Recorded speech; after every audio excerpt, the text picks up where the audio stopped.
Please join in this responsive reading by Michael Devon Bullitt. We are not alone. We are this flame, ancient as the stars, new as the vulnerable spark. We are not alone. We are this chalice, rimmed by the spiral dance of searching. We are not alone. We are the light soaring, the shadow deepening, the dance between them. We are not alone. We are the heirs of the tribes and their fires, the healers and their circles. We are not alone. We are here. We are here for ourselves. We are here for each other. And we are not alone. Adapted from the words of Carl Sagan's Cosmos. The cosmos is within us. We are made of star stuff. We are a way for the universe to know itself. Every atom in our bodies was forged in the heart of a dying star. The iron in our blood, the oxygen in our lungs, the carbon in our cells, all of it came from long dead suns that burned brightly before fading into the darkness. And yet, from that darkness came new worlds, new life, and us. We are not separate from the universe. We are its children, born from fire, carried by time, sustained by the breath of earth. Today, let us remember, we are not small. We are carried in the vastness of the stars within us. Take a breath. Let it fill your lungs, then release it back into the world. Focus on the air as it becomes part of you. This breath contains oxygen, nitrogen, hydrogen, carbon. These elements, these molecules, they have traveled through time, through aeons unknown. They are our air and water. They are our trees and oceans. They contain the breath that may have once been part of a mountain stream, a forest fire, the sigh of a whale, or the breath of a child long ago. In this breath is a story older than humanity itself, a story that began long before life, before the first sunset on Earth. It began in the heart of a dying star.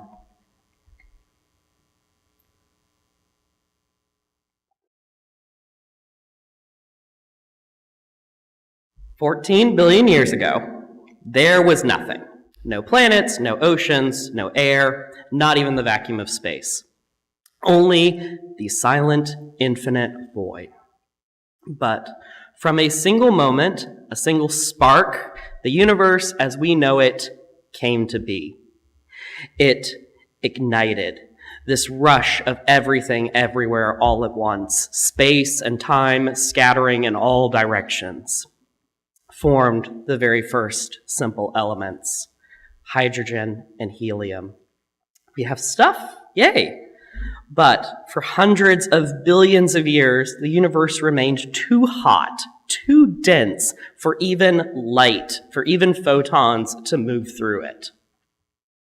At this point, there were no stars, only heat, dark matter, fundamental particles. A simple cosmic broth which we still had to let cool for more complex matter to form. Fortunately for us, it did not cool evenly. Hot, cold.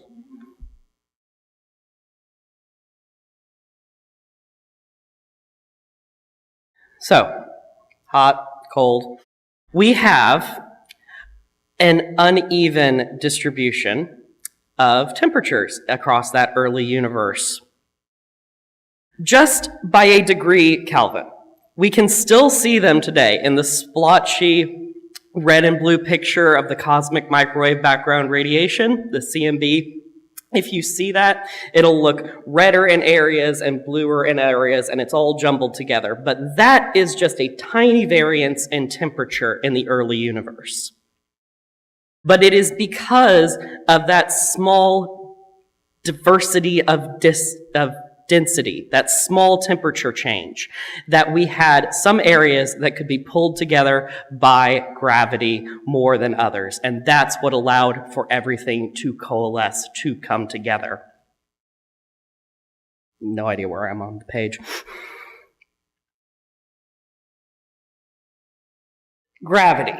Patient, unseen, it begins its slow work to pull all of those elements together, squeezing them tighter and tighter until finally light, the first stars are born. The first galaxies coalesce, and then the first alchemy of the cosmos really begins. Deep in the heart of those stars, something extraordinary was happening. Temperatures soared to millions and millions of degrees, and under this immense heat and pressure, those early elements, hydrogen and helium, were fused. Hydrogen into other hydrogen to make helium. This is fusion. Releasing so much energy that the star is prevented from collapsing under the force of its own gravity. Gravity forever trying to crush it smaller and smaller, even as it exploded outward brighter and brighter. This delicate balance is maintained in every main sequence star to this day. But this balancing act can only be held up for so long as there is hydrogen to fuel it. For the most massive stars, like the ones that made up most of the early universe, they were unimaginably huge, burning intensely hot and fast, faster than their smaller, cooler siblings. They quickly ran out of hydrogen, lifetimes measured in hundreds of millions of years and not tens of billions. Their cores, always collapsing under the force of gravity, they turned helium into a new fuel, and they fused heavier and heavier elements, one after the other, as their cycles grew faster and their cores grew hotter, letting them create even heavier elements. Oxygen, nitrogen, iron, gold, and perhaps most importantly, carbon. All of these are the elements. Every element that we didn't make in a lab has been forged in the cores of these stars through their birth and their deaths. And carbon. We'll go back to carbon real quick. So that is really the moment that life becomes possible. Without carbon, there would be no proteins, no amino acids, no cells, no trees, not even our breath. The very same carbon that is in this podium, is in this tea, is in our bodies. It is everything around us. And all of that carbon was forged in stars. So, how did it get to become part of us?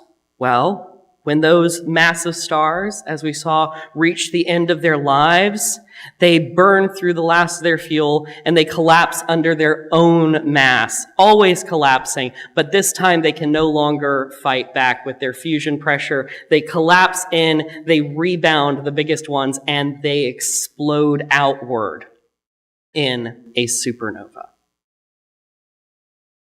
These most powerful explosions, some of them in the universe, are the deaths of these cataclysmic, ancient, big, massive stars. And they spread those elements. The more explosive their death, the farther those elements go. They seed the fabric of space and time around them, and their shock waves collapse the gas clouds around them, creating new generations of stars. But this time, those stars have those heavy elements. It has iron and nitrogen and oxygen in that cloud, and carbon. As those gas clouds condense, compact, and become new stars and new planets, those planets now have the ingredients for life.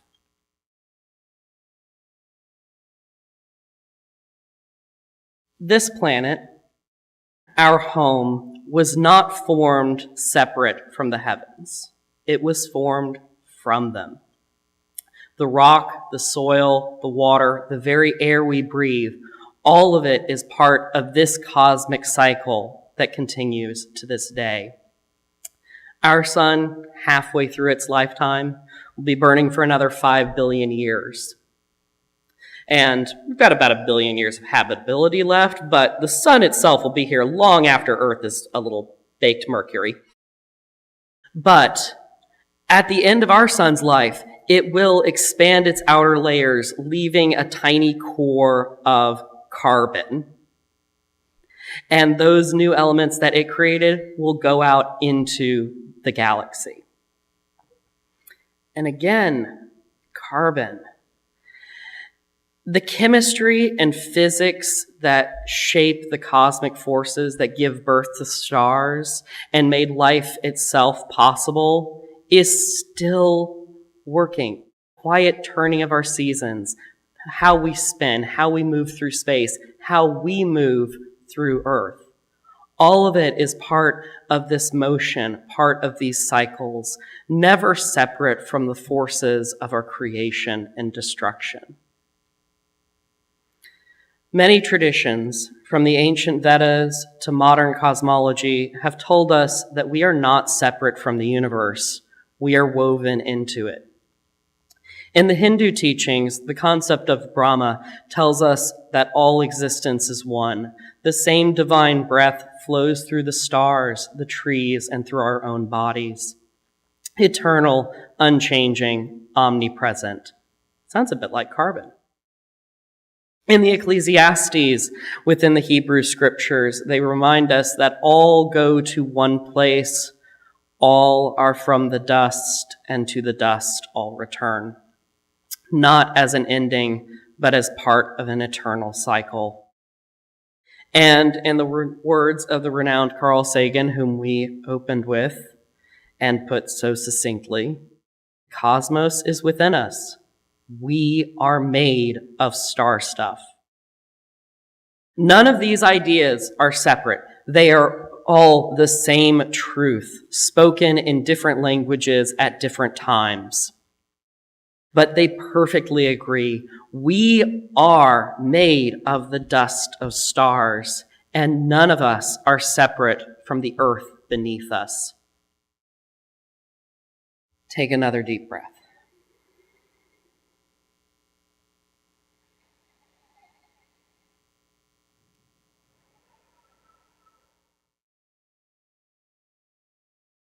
This time, focus on the exhalation. We breathe out carbon as part of our metabolism. That ancient, fundamental carbon forged so long ago. In every living thing, it is breathed in by trees, it is moved by rivers, and it warms our atmosphere. It is used, reused again and again, returning to the earth when life fades, only to begin again as something new. It may have been inside a towering redwood, absorbed from the air to build itself. It may have been exhaled by a child leaving the forest, a distant ancestor thousands of years ago. It may have been locked away for millions of years as ancient sunlight, now extracted and released to heat our homes and power our world. The very air we breathe has passed through countless beings before us, and it continues long after we are gone. Carbon is never lost. It moves through all living things, carried by the breath by the water, by the decay and the renewal of life itself. Look at the green outside. Photosynthesis, chlorophyll, the conversion of carbon and sunlight into fuel.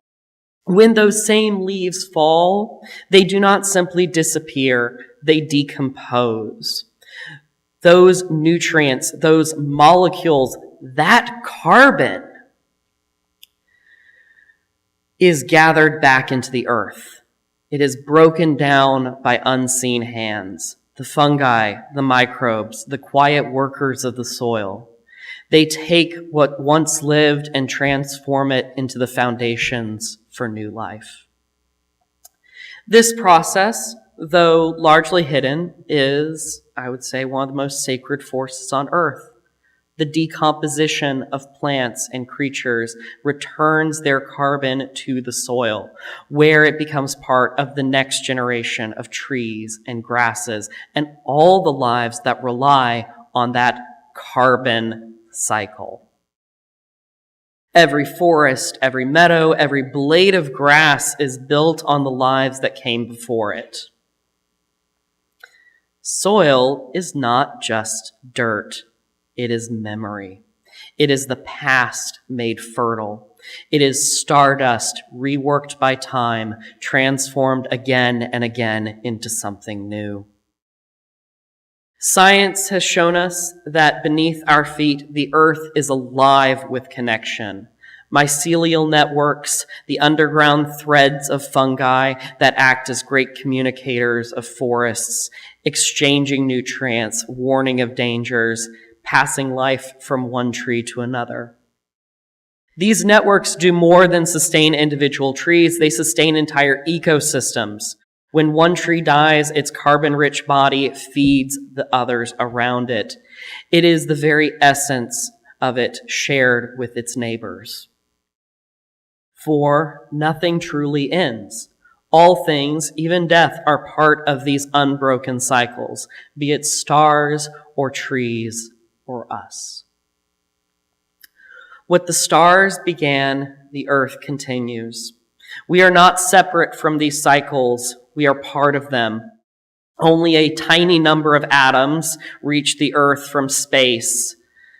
And so the planet is considered a closed system. We do not gain or lose carbon. So we eat it, we take it in, we exhale it, we return it back. We have only ever borrowed our carbon. And when we die, we will give it back. The literal elements of us continue on. Both science and spirituality affirm this fundamental truth. Nothing is ever truly lost. Everything is transformed. That is also the first law of thermodynamics, the conservation of energy. It can neither be created nor destroyed. It can only be transformed or transferred from one form to another.